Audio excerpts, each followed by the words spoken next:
Hello, this is Lady Boulay, and I hope you're having a beautiful day. Thank you for your support. Thank you for all you do to support the channel. And yes, we are commanded to love one another, whether we want to or not, or whether we agree with each other or not. And I want to thank you for going to Black American Lineage and watching the video about Dr. Ezra Totten. Well, today I'm going to talk about Black Americans and why you need to stop explaining yourself to these Black immigrants.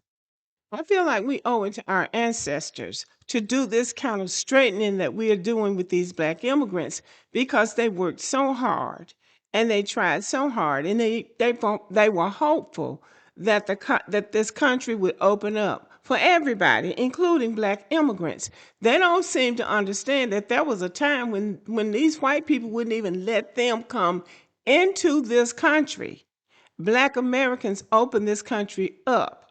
Black Americans opened the door for not only Black immigrants, but all of the brown people who are these people who are calling themselves brown, and the Asians who think they're white. Black people opened the door for all of them because Congress passed at least two Chinese exclusion acts. They passed Asian exclusion acts. They passed exclusion acts for everybody that didn't come from those Western European countries. And that's just a fact. That's a documented fact. And yet they come over here and they start bragging about, oh, we're doing so much better. No, they're not. They're scamming and they're frauding, and these people are not honest at all. And so it bothers me when Black Americans, especially these young people, go on these podcasts and panels and sometimes on these live streams trying to explain themselves to people who already decided they don't believe a word coming out of your mouth. Every week, there's another clip of a young Black American trying to convince certain Black immigrants that Black Americans fought for the rights they benefit from. Black Americans opened the doors that they walked through. That Black Americans didn't invite anybody, but we fought for ourselves. And every time, the response is the same: blank stares, deflection, or that tired, condescending line, well, we came here and we are doing better than y'all. And nobody thinks to ask them, why didn't you do well in your own homeland? Why did you have to come across the ocean where you don't have any citizenship, where you speak the language brokenly to do better than everybody else? They're not doing anything but lying. A white person told them that one of those Republican pundits told them that one time, and they've been spreading that lie ever since.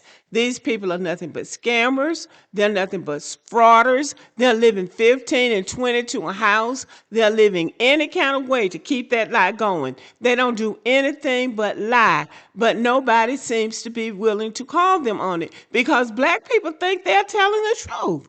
These Black people think they're telling the truth, and they're lying. Yes, some of them are doing okay.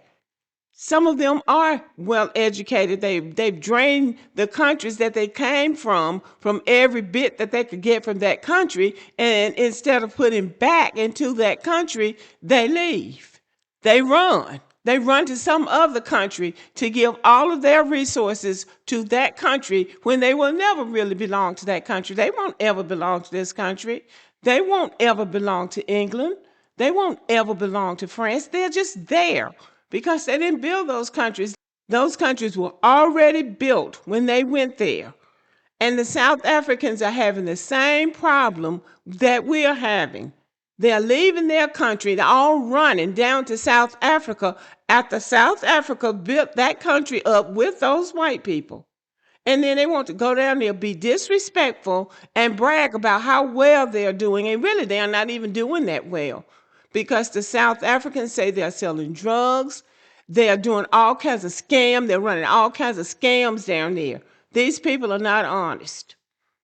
And then a lot of these conversations that you're trying to have with them fall before they even start because many of these people come to America with preloaded stories about Black Americans. It's nothing they've researched, no story they've been taught, but they have heard that Black Americans are lazy. Black Americans don't take opportunities. We have more accomplishments since we've been in this country than all of those black countries put together on the world stage.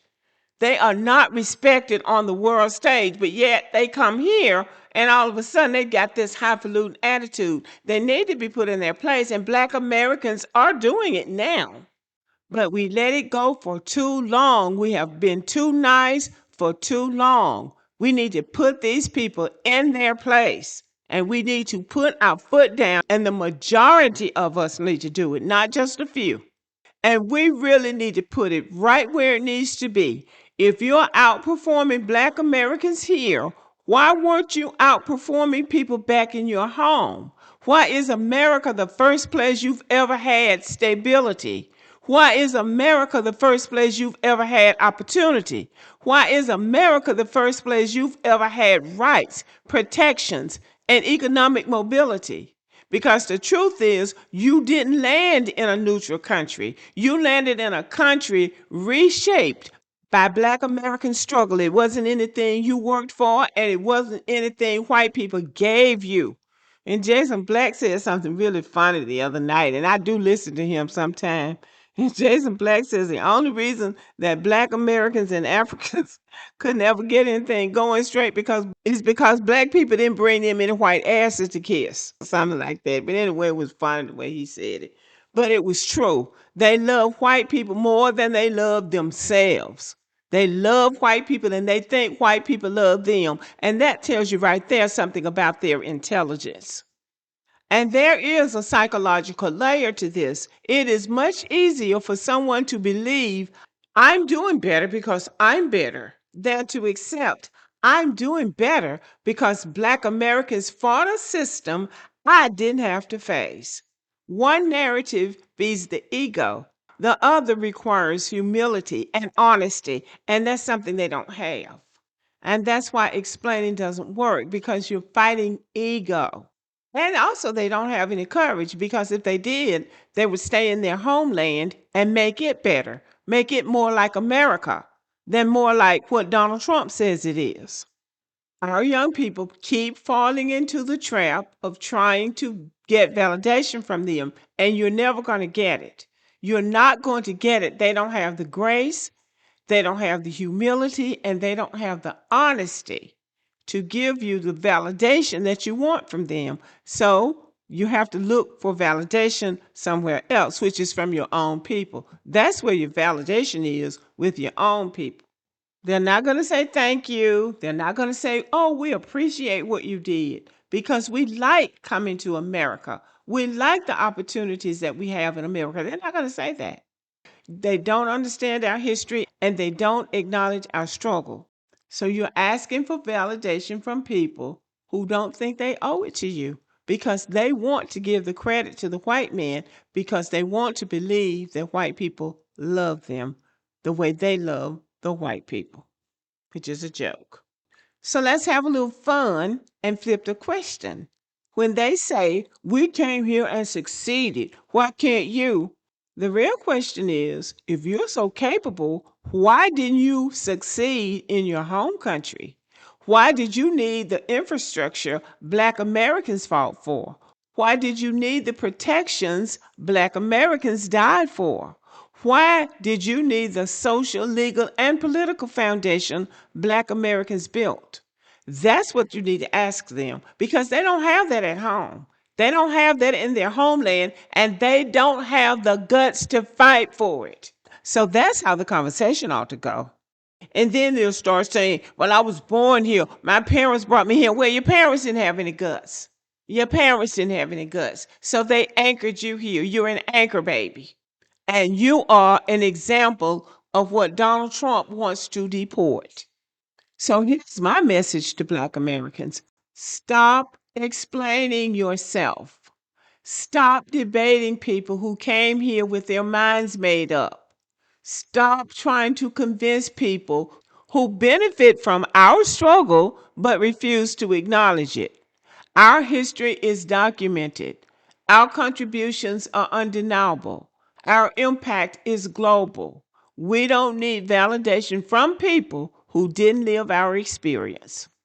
and stand firm in our history, stand firm in our identity, and stand firm in our legacy. Because the truth doesn't need permission to be true. Okay, y'all. Let me know what you think about the video and have a good evening.